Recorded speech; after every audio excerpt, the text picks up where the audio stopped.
2.5 గంటలుగా KTR ED విచారణ కొనసాగుతుంది. అసలు ఈ కేసును ప్రభుత్వం ఏ విధంగా చూస్తుందేంటో తెలుసుకుందాం.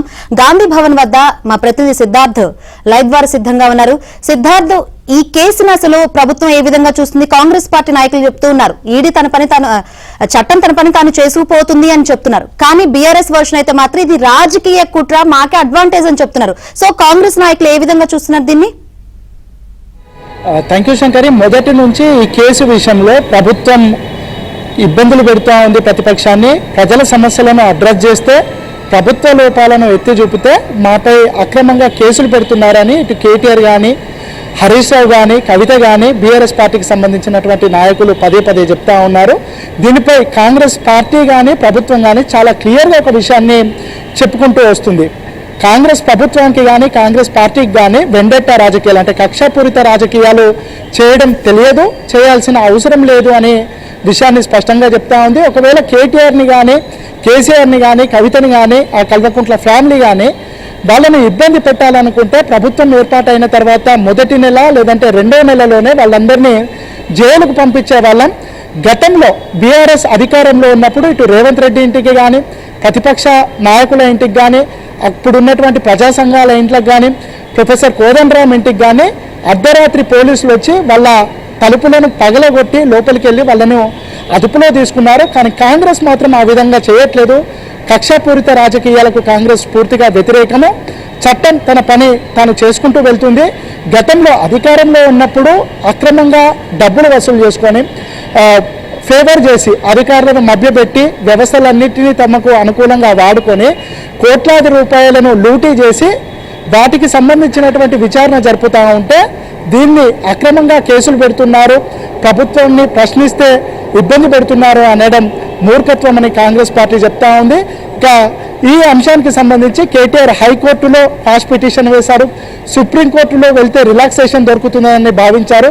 కానీ హైకోర్టు కానీ సుప్రీంకోర్టు కానీ కేటీఆర్కి రిలాక్సేషన్ ఇవ్వకపోవడంతోనే కేటీఆర్ తప్పు చేసిందని న్యాయస్థానాలు కూడా అర్థమైనాయనే విషయాన్ని కాంగ్రెస్ పదే పదే చెప్తా ఉంది. ఇక గతంలో అధికారులను ఇబ్బంది పెట్టి వీళ్ళ పార్టీ కోసము, వీళ్ళ వ్యక్తిగత ప్రయోజనాల కోసము అనేక జీవోలను మార్చి అనేక అధికారులను మభ్యపెట్టి వీళ్ళకు అనుగుణంగా అనేక పనులు చేసి వాటికి సంబంధించినటువంటి విచారణ జరిపితే వీళ్ళు 10 సంవత్సరాల్లో చేసినటువంటి పనంతా బయట పెడుతుంది, తెలంగాణ ప్రజల ముందు నవ్వుల పాలవుతారనే ఉద్దేశంతోనే వీళ్ళపైన చట్టపరంగా చర్యలు తీసుకుంటున్నా దాన్ని తెలంగాణ వాదంతో ముడిపెట్టి దాన్ని ప్రజలను మభ్యపెట్టే ప్రయత్నం చేస్తున్నారని కాంగ్రెస్ చెప్తా ఉంది. ఒకవైపు కేటీఆర్కి గోడ దెబ్బ, మరొక వైపు చెంపదెబ్బ, ఇవి రెండు పడ్డట్టు అయింది నిన్న సుప్రీంకోర్టు ఇన్సిడెంట్తోనని కాంగ్రెస్ చెప్తా ఉంది. దాంతోపాటు ఈ వెండెట్టా రాజకీయాలకు పూర్తిగా వ్యతిరేకమైన కాంగ్రెస్ పార్టీ పైన కేవలం మభ్యపెట్టడానికి లేదంటే ప్రజల్లో తప్పుడు ఉద్దేశాలను చిత్రీకరించేందుకే కాంగ్రెస్ పార్టీ పైన బురద జల్లే ప్రయత్నం చేస్తున్నారు.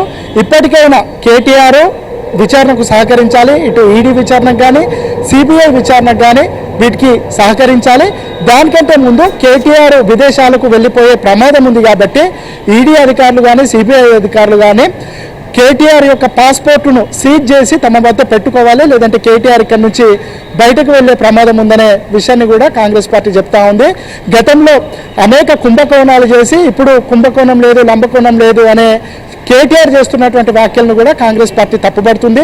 దాంతోపాటు ఈ కేసుకు సంబంధించి అసలు బూతులు మాట్లాడారు. ముఖ్యంగా దీన్ని లొట్టపీస్ కేసు అని కేటీఆర్ కానీ, హరీష్ రావు కానీ, బీఆర్ఎస్ నాయకులు కానీ పదే పదే చెప్పడాన్ని కూడా కాంగ్రెస్ తీవ్రంగా తప్పుపడుతూ ఉంది. ఈ లొట్టపీస్ కేసు అయినందుకు లొట్టపీస్ కేసుకి కేటీఆర్ ఇంత భయపడాల్సిన అవసరం ఏముంది?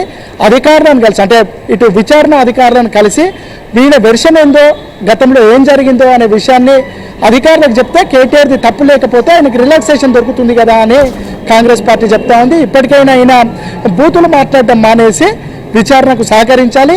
ఇంత అంశం జరుగుతూ ఉంటే కేటీఆర్ కానీ, హరీష్ కానీ ఇంత మాట్లాడుతుంటే కేసీఆర్ ఎందుకు ఇన్వాల్వ్ అయితే లేడు? కేసీఆర్ కూడా రియాక్ట్ కావాలా? కనీసం వ్యవస్థలన్నిటినైనా కేటీఆర్ గౌరవించేలా కేటీఆర్కి డైరెక్ట్ చేయాలని కూడా కాంగ్రెస్ పార్టీ నేతలు కేసీఆర్కి అప్పీల్ చేస్తూ ఉన్నారు. Right, thank you Siddharth.